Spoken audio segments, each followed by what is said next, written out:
morning, everyone. Welcome back to the Web3 Lounge here at Advertising Week. We're so thrilled to have you with us. This morning we have a really special panel, Women in Tech. It's really going to be an exciting conversation with Gianna Valintina from Spatial, Ariba Jahan, who is the founder of Up Next in Tech, and Simone Berry, who's with the people of Crypto Lab. And I wanted to just once again thank all of our sponsors who've supported the Web3 Lounge. Midnight Oil, Passage Labs, Ethos, Spatial, Solana Foundation, Gen City Labs, and NICAP 3D. I do want to call your attention to two QR codes that you can scan. One is to join the D2 LinkedIn family on LinkedIn. You can follow our page. We've got lots of great content, lots of fun things happening there. So we encourage you to scan that QR code. It is on the back of our sign to start, and it's also on our holding slides in between sessions. And the other QR code you can scan is for the free D2 NFT. So if you follow us and get your NFT, you'll get discounts for future D2 events in 2024. Also, we have a courtesy of Spatial. They've brought some virtual reality headsets that you can test today after the session. So we'll have those set up for you here in the back, and we'd invite you to come and just check out the metaverse with the Spatial headsets. So with that said, I'm going to turn the session over to Gianna to introduce herself and our panelists and get started with our discussion. So welcome, ladies. Over to you, Gianna. Thank you. So thank you, everyone, for coming this morning. I hope you had your coffee, your Red Bulls, your caffeine of choice. We're going to have an enriching conversation today, just talking about pioneering an inclusive, culturally rich, and diverse digital frontier. I'm your host, Gianna Valintina. Clearly, this is my talk show moment today. But I am both the global head of strategic partnerships at Spatial, along with the growth officer at 3DM, pioneering 3D in the immersive gaming and e-commerce space. And, let's be frank, we are in a pivotal moment in tech, whether it's AI, 3D media, gaming. These are becoming integral communication channels for Gen Z and, looking forward, Gen Y audiences. So as we start to think about these digital frontiers, we're at a critical point on how we shape this medium, right? We think about it, and we have the opportunity to make this medium of 3D media more enriching for generations to come. But there's still critical work to do in diversity and inclusion, especially in STEM fields, tech, developer communities. I don't know if anyone knows this, but women alone, when we talk about women, represent 28% of the tech workforce. That drops down to 26% when we talk about executive roles. That means we're hiring women at the top, right? But their voices and their perspectives are not heard anywhere in decision-making departments. Honestly, it breaks my heart when I think that number drops down to 1.7% when you think about Hispanic female leaders in tech. It's a lonely, lonely place for a woman in tech.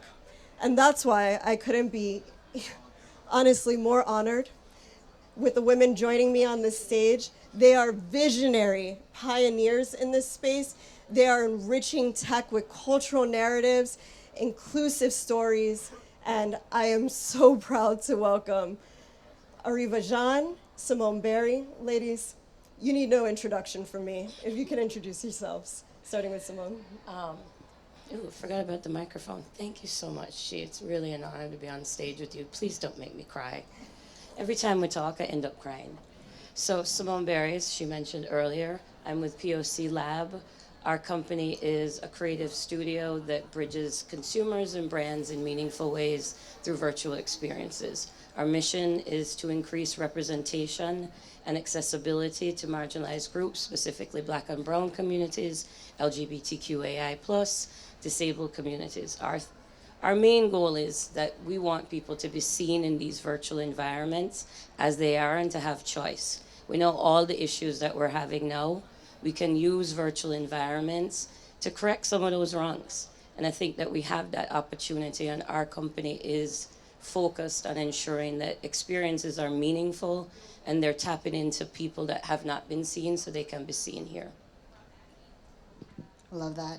Um, First of all, I just wanted to say, like, ever since we first met, instantly connected because it is that rare to find another woman of color who is at the intersection of tech and storytelling and all of that. So really excited to be here. Thank you for having me.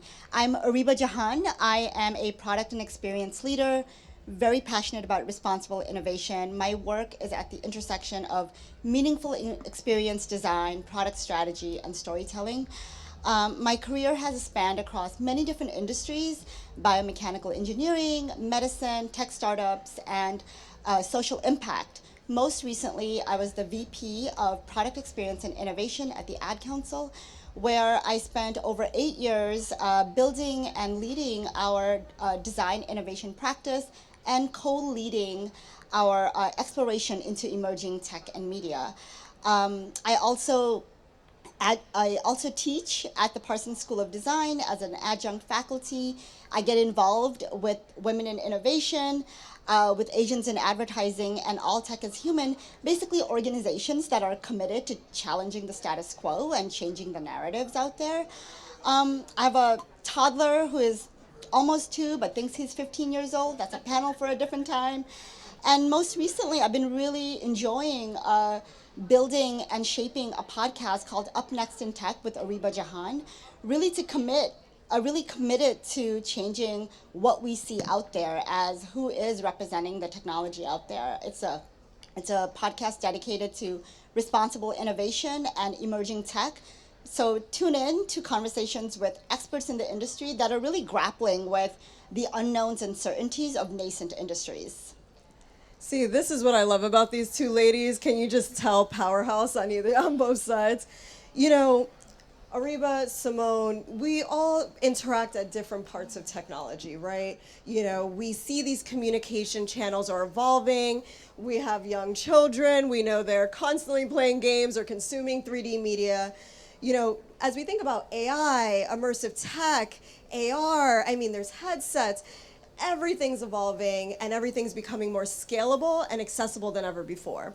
So in this evolving landscape, I mean, honestly, what technology are you most excited about? This is the softball question because I know there's so much enthusiasm. Simone. So I'm obviously going to say the metaverse. As a chief metaverse baddie, it is my thing. I just think there's so much opportunity within this space. It touches on all intersections of technology and emerging tech.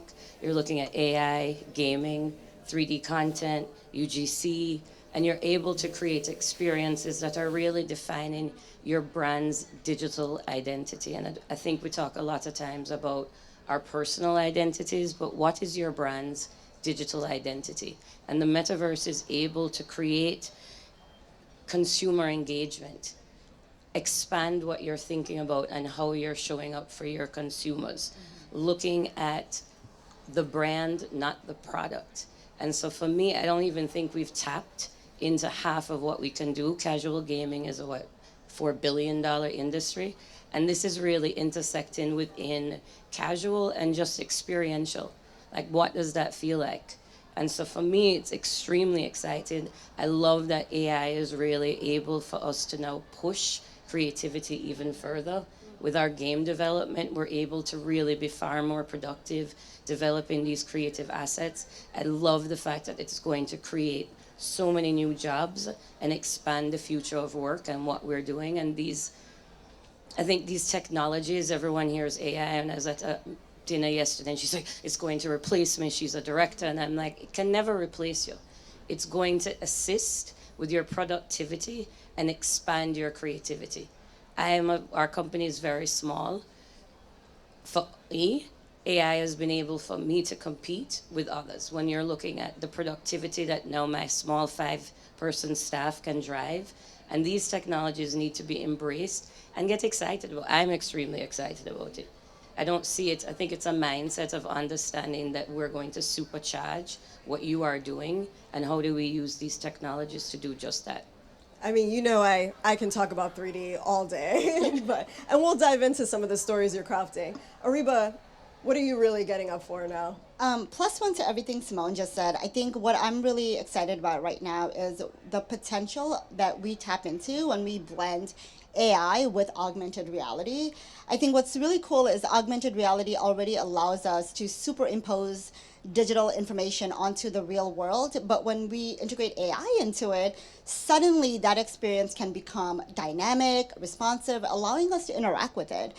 Take for instance, one example that just like stays with me, and I need this to happen, is imagine walking into a bookstore and you being able to use your mobile augmented reality, and suddenly you can spotlight books that reflect your reading preferences, that can reflect like recent reviews or recommendations you got, and maybe it taps into biometric data of like what your mood is like based on your Apple Watch or like your headset. Granted, as soon as I say that, I think about data privacy issues and concerns. So we know like those are real things that we need to like tackle.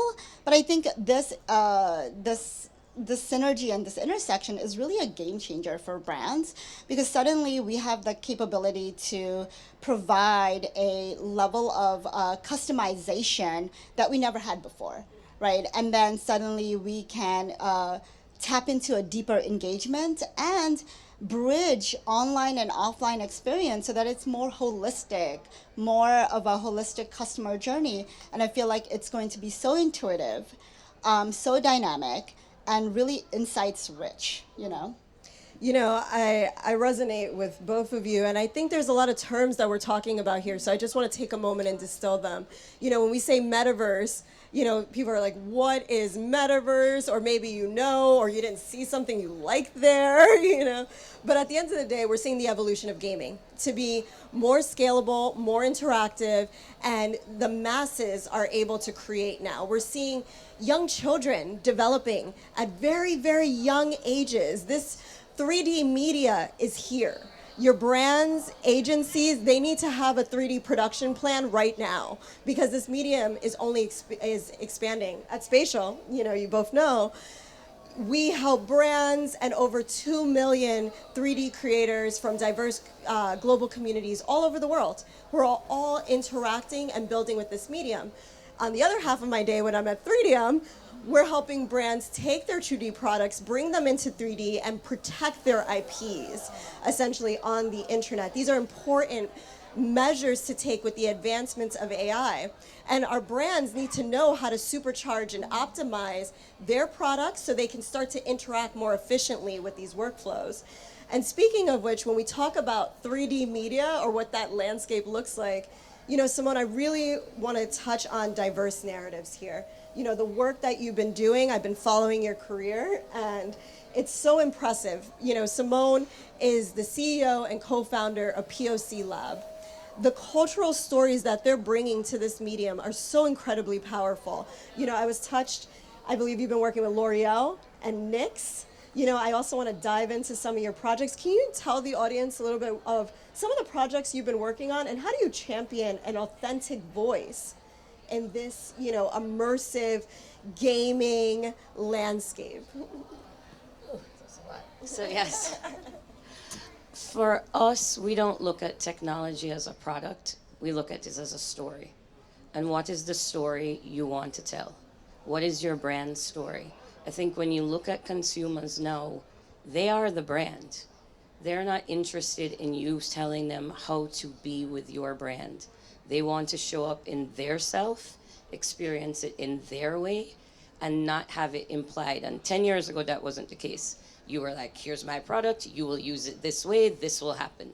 They're not interested in that anymore. So when we create experiences in a unique sense that you have the space to experience it as you. Not what I want you to do, not what the brand wants you to do. We tap into an emotional standpoint that really allows you to feel a part of it.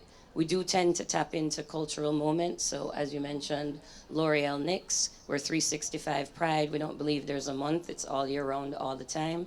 NYX shares a very similar value. So our Genesis project was, and my company is only a year and a half old, by the way. Not bad for a launch product. So, yeah. So L'Oreal was our launch, and we launched the first Meta Pride. And we were really able, within Sandbox, and we were able to take beauty and redefine what that looks like in a voxel 3D environment. Everyone's like, it needs to be high def. It wasn't. Because again, it's not about what you think it needs to be. It's about using your imagination and expanding creativity and allowing people to see what they want to see. Our latest project was Spatial, and Walmart is the Cultureverse. For us, it was all about taking and celebrating Hip Hop 50 in a virtual experience. Artists, brands, creators, looking at what hip hop has done for us. And for me, hip hop is self expression, innovation, creativity. Aligns perfectly with virtual environments.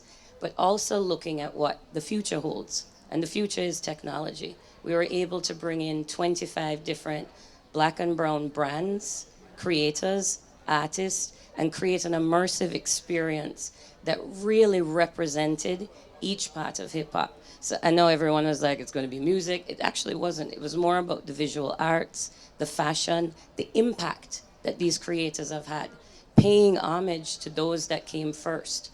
So we call it edutaining, where we want to educate you on these histories. We want to introduce you and have you have an experience that really connects you to what this culture is. And at the same time, you can gamify. So we're not trying to push the narrative of learn about these things.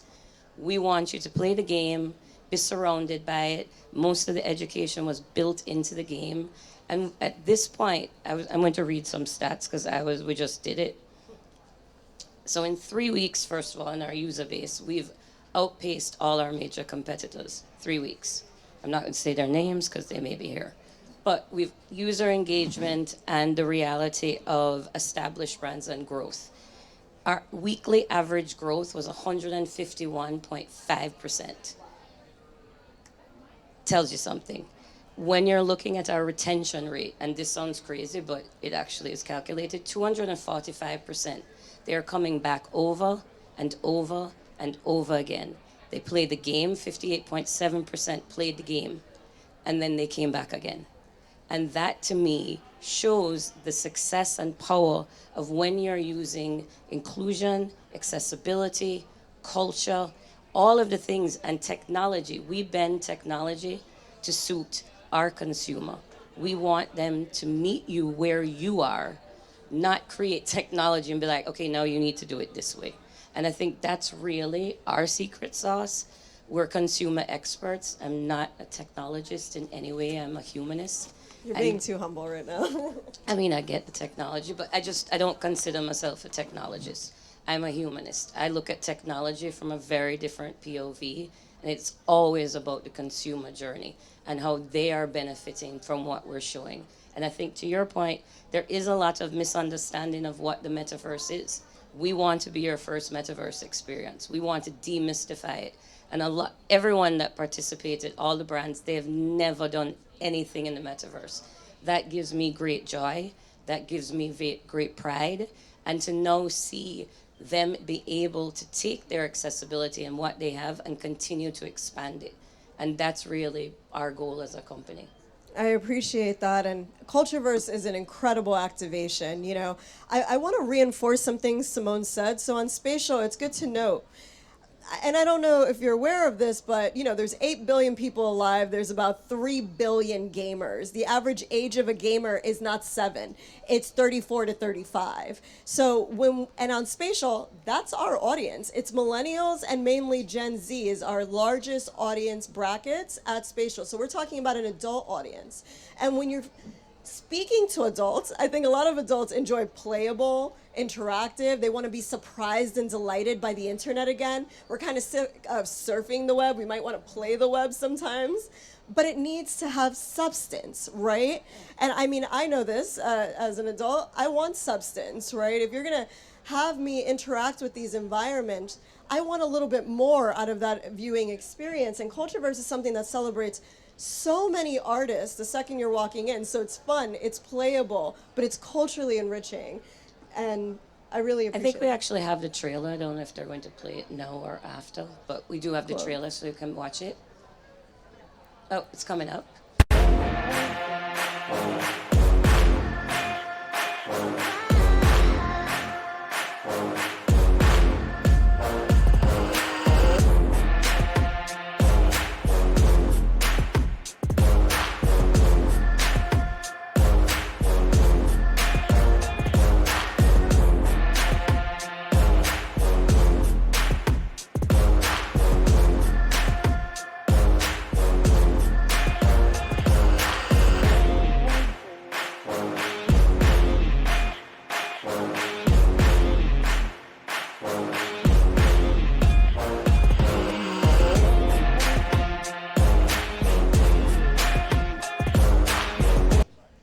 Yeah, I love the Forbes article on that one, by the way. So we also just recently got Ad Age's top metaverse experience. Cultureverse was done in partnership with Walmart through their Black and Unlimited platform. I think when you're looking from a brand perspective, I can speak from what our company creates, but there was such a mission and vision alignment, and I think that's also why you're looking at the success. The Black and Unlimited through Walmart is all about supercharging the unlimited potential of Black culture and creators. It's vastly different than when you start saying diversity and inclusion. And I think those are also the things, like the words are there, everybody uses it, but it's really about what you're actually doing. So we can talk about impact, but what are the steps? And they're already doing it within IRL. How do you now expand that? And I think when we look, Giaz was saying, women lie, men lie, numbers don't. So the reality is our numbers are showing that when you look at underrepresented voices, when you look at culture, using technology to celebrate that cultural inclusion is so important. And I have to say that I think Walmart's coming up next on the panel, but I truly appreciated their partnership and how they've partnered with us. The first thing, we actually pitched Cultureverse to a number of different brands, and everyone was really interested, but what stood out for us is that they never, and you just saw the trailer, did you see Walmart? It was all about the creator. It was the brand narrative, not the brand product. And I think that's a lot of what gets missed. You're pushing your product, and that's not what it's about. It's showing them who your brand is for them to experience your brand. And I have to say that just mission alignment and value alignment, there's so much opportunity to really just drive incredible experiences where people are able to engage in your brand in a brand new way. It's a new day. Thank you. I mean, Cultureverse is definitely a global sensation, and you know, I'm very moved by the NYX and L'Oreal, the Cultureverse, and Ariba. You know, you have also been driving incredible impact with your projects. You know, the Ad Council is a national voice across the country. Next in Tech is a growing sensation on your podcast. You're also a digital consultant. You know, I really want to highlight some of the projects that you've worked on because you're really able to zone in on the messaging to a diverse audience. Yeah, I mean, when you think about meaningful experience, and I really loved what you shared about immersive experience. So when I think about that, it makes me think of one project I worked on during my time at the Ad Council, where we activated our Love Has No Labels campaign in Decentraland's Metaverse Pride event this past June, and the Ad Council, you know, really was able to bring the Love Has No Labels, the commitment to diversity and inclusion into that space to celebrate the global LGBTQIA community, foster inclusivity, and think about like how do we also bring that educational element to it too. There were many teams involved and many partners involved to really think about how do we integrate Love Has No Labels branding, the strategy, the communications into an immersive space. And we were really excited to have 3 different elements, and I'll share them really quickly. One was having a gamified educational element, which I love that you talked about, where players were able to come into Decentraland, interact with a non-playing character called NPC, to be able to take a quiz and learn about history and learn about icons in the LGBTQIA community, but also learn how to be a better ally. We were also able to create 3 custom wearables that are on Love Has No Labels brand, free to mint, that would get unlocked when someone would interact with the quiz. And that means that even beyond that event, someone is walking around wearing the Love Has No Labels branding and spreading that message. And lastly, what was really cool was we were able to bring other elements of the campaign, whether it was like an ad, a video, or GIFs that was created by LGBTQIA artists. We were able to bring those elements into the experience as well. It really inspires me when I hear about these missions that are social impact, right? We're looking at gaming for social impact initiatives, but in brands, that could be your story, right? Making it playable and enjoyable and fun. I always, I was saying, so when you say social impact, it's at this point, it's success impact. success impact. It's I not love that. social. This is how you're going to be successful. Like, there's enough stats and data that says diversity, inclusion, not favorite words, makes your company more profitable, more purposeful, more productive. It's not even a thought. So it's success impact. Do you want to be successful? Then the social element of your company needs to be expanded within your digital identity. Full stop. And so let's trademark that, right? Success. And so when we get into this, we've talked about the projects, but there's a really crucial part I want to talk about and get back to, which is talent, right? And how we start to staff and identify diverse talent to produce this. And I brought it up earlier. Kids are becoming developers way earlier than you think. I mean, they learn to build with these tools from Minecraft at this point. But, as we know on Spatial, we have over 2 million 3D creators from all different walks of life. Not all of them are following the traditional academia paths. Some of them are learning gaming from when they were very young. Maybe they were content creators. Maybe they were building, using Unity when they were younger. Myself coming into technology, and you hear this a lot from people in tech now, I spent about a decade in experiential production, doing large-scale engineering for stages, things like for Nike, the NFL. I spent a lot of time with iHeartMedia and on tour. Then I spent another decade in shopper marketing at Omnicom, helping brands and working on, e-commerce and how we go to market with some of favorite brands like Bubbly and PepsiCo products. So, it's funny for me personally to then transition into a digital environment where I'm still thinking of the same principles of consumer engagement. Are there enough egresses? Is it intuitive? Is it fun? And then I go into e-commerce and think, okay, is it interactive? Is it intuitive? Again, how are we measuring success with 3D? And so a lot applies, as you transition your career into technology. And so I want to talk about 2 things here. One, how can employers and marketers start to find this unique talent that can work in 3D mediums? And 2, I'd like you to also follow that up with your journey into technology, what I think is really powerful. Okay, I'll start.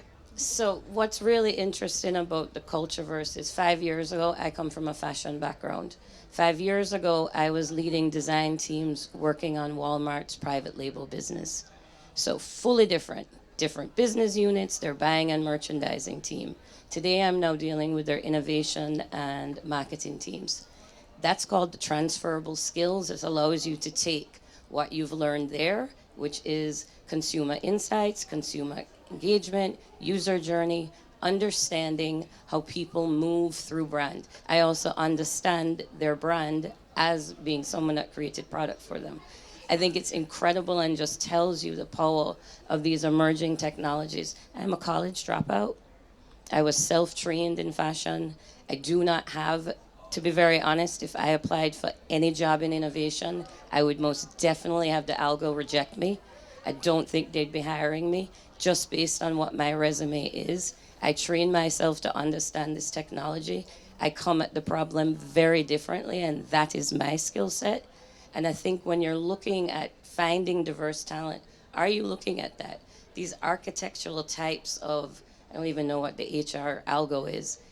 Those keywords you're missing the talent. And again, statistics, data, there's enough out there that says if you do not have thought diversity in your hiring, when you are creating, if everyone is looking at the problem in the same way, you are not going to be productive. If you're not creating a culture that is diverse, that is attainable, we're moving into supercharged technology. We're about to move faster in the next 5 years than we have moved in the last 50. So if you are not now preparing your companies and preparing your brands and looking at these audiences and saying, how can we be better? And that is the reality. Like, to me, that diverse pool, talent is talent. Doesn't matter your age, doesn't matter your sex, doesn't matter your race. Talent is talent. And that's the way we should be looking at it. No, it's fascinating. I mean, I meet so many creators who, didn't go to art school, and they are some of the best digital architects I've ever seen. I mean, they just blow people out the water. And also just having diverse perspectives really garners this new innovation in any of your products, in your projects. Ariba, Yeah. also. Look, I studied biomechanical engineering. This is not the stage you thought I would be in. This is not the stage I thought I was going to be on, right? But that is what we're seeing right now. I studied biomechanical engineering, went into medical school, pivoted my career, went into startups, went into the tech space, and then wanted to do that, wanted to bring that to social impact. And I think that for some people are career pivots. For some people, it's more about just like being able to bring your skills and your perspectives to different industries and bridge them all together. I think I'm lucky. I've had 2 managers in my career that maybe looked past the keywords, right? And looked at the fact that I had mindsets and skill sets that they were looking for. I think mindsets around the growth mindset or like adaptability. I think, both of those managers, I think, weren't looking for traditional like linear careers, and were able to look at the fact that I studied biomechanical engineering. I self-taught I've self-taught Python and data science and product strategy, and they were looking for that. I mean, one of those managers they're here supporting me even today, and I'm gonna try not to cry. But I think we need to have more stories like that, where people realize you don't have to be linear, you don't have to have those same educational backgrounds. People are learning on different platforms right now. So why are we not changing the way that we screen or recruit, and what words are we looking for? So I think we also need to be mindful of how biases show up even when you're not trying. I think we probably majority, if not everyone in this room, will say, I'm not biased. I'm not intentionally leaving anyone out. But things like ageism just happen. So especially when we're talking about emerging technology, emerging mediums, and 3D spaces, there's biases across all. We've talked about biases against race, against gender, and they just go on and on. And I think even if you're not intentionally doing that, understand that sometimes it's part of the algorithms. It's part of maybe archaic systems or processes that you have in place. So how can you change that? How can you directly work with your HR team to change the existing processes so that we can begin to erase some of these systems that create these biases and perpetuate them?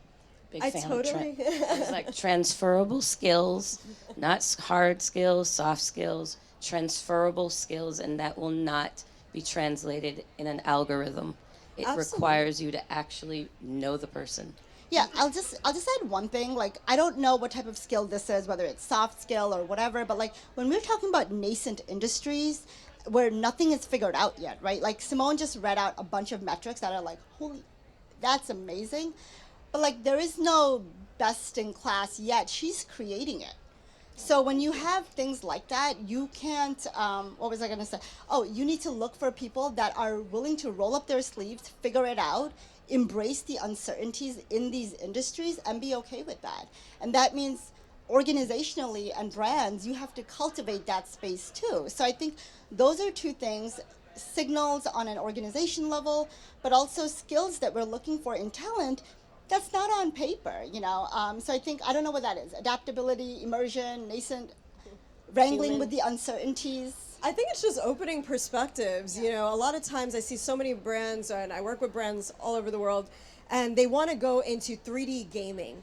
But, you know, we look at it and I say, who on your team comes from gaming, right? You know, we have some content creators on TikTok who are building games, promoting them. They have massive followings, yet all of them are being overlooked. I mean, they're making millions of dollars. They're not even working in the industry. You know, they're self-publishing, and they're incredible, incredible talents who understand the generations that are coming. So I think it's a balance, right? Looking at all aspects of success in this industry and being able to connect with the market and keep your mind open when you're hiring, because your next best hire may not come from a linear path.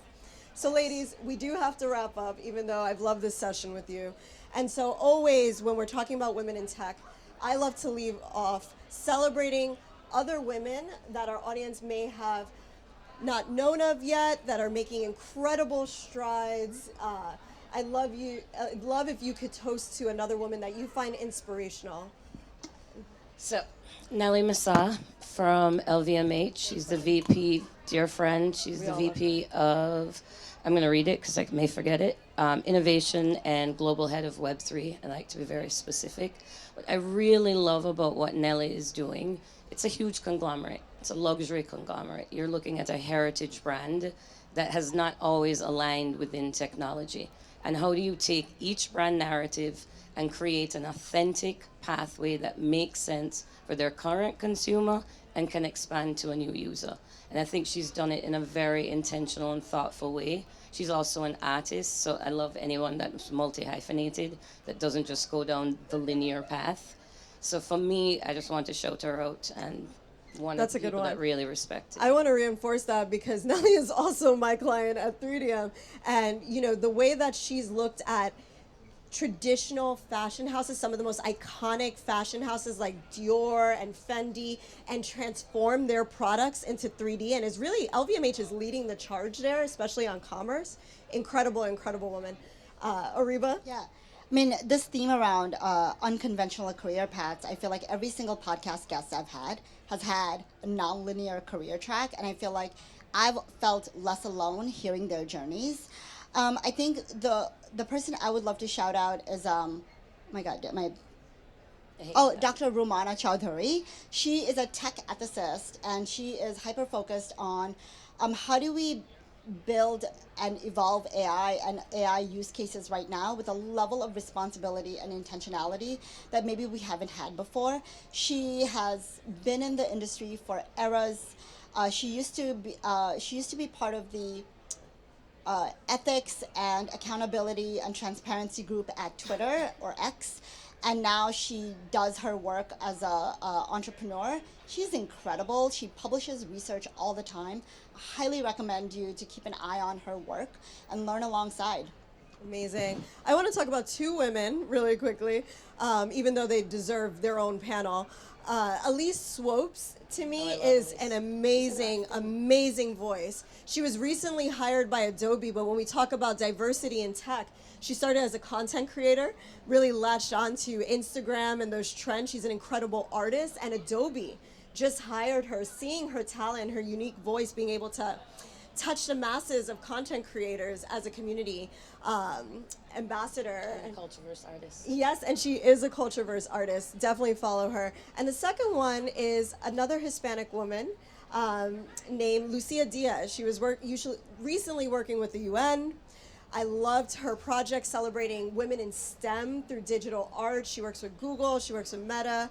These women are really leaders in these diverse communities. So Elise Swopes, Lucia Diaz. I mean, there's so many other women that are blazing trails, but we don't have enough time to shout them all out. I want to thank D2, and I want to thank Advertising Week, Simone, Ariba. Thank you for all you're doing. We went from winning Reggies and Addies, and now we're winning Webbies and Metaverse Awards. So thank you, ladies. I appreciate Thank you, G. Thank you so much, G. and Thank you. for Thank having you, us. ladies. And to close, we also have a podcast clip from Yeah, sure. Ariba's new podcast we wanted to share with you real quickly. Tune in. Give us a second here.